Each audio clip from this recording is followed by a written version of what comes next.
এই মুহূর্তে হযরত শাহজালাল আন্তর্জাতিক বিমানবন্দরে আছেন রিপোর্টার ফাহিম ইসলাম। সবশেষ খবর জানতে সরাসরি যাচ্ছি তার কাছে।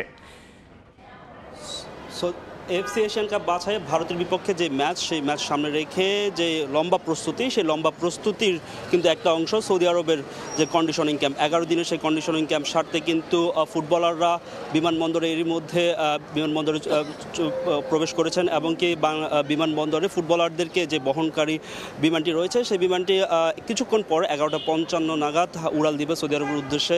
কন্ডিশনিং ক্যাম্পের কথা যদি বলি, কন্ডিশনিং ক্যাম্পটা কিন্তু বাংলাদেশে সবসময় গুরুত্বপূর্ণ। বিগত কয়েক বছর ধরেই কিন্তু আসলে কোনো গুরুত্বপূর্ণ ইভেন্টের আগে কিন্তু টুর্নামেন্টের আগে কন্ডিশনিং ক্যাম্প সেরেছে বাংলাদেশ ফুটবল দল। এবারে কিন্তু তার ব্যতিক্রম নয়। কিন্তু হাবিয়ার কাবরেরা বলছেন যে এই কন্ডিশনিং ক্যাম্পটাই কিন্তু আসলে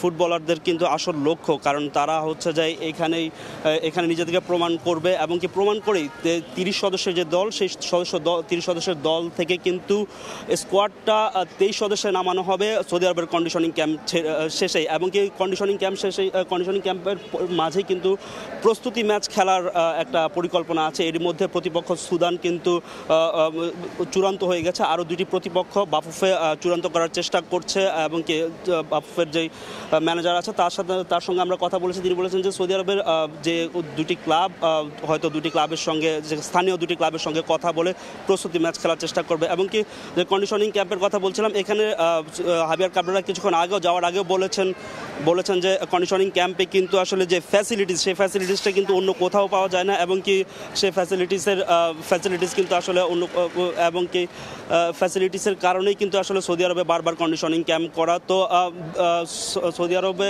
ফুটবল দলের যাত্রা নিয়ে এই ছিল বিমানবন্দর থেকে আমার কাছে সবশেষ। সহকর্মী ফাহিম যুক্ত হয়েছিলেন, জানাচ্ছিলেন বাংলাদেশ ফুটবল দলের সৌদি আরব যাত্রার সবশেষ খবর।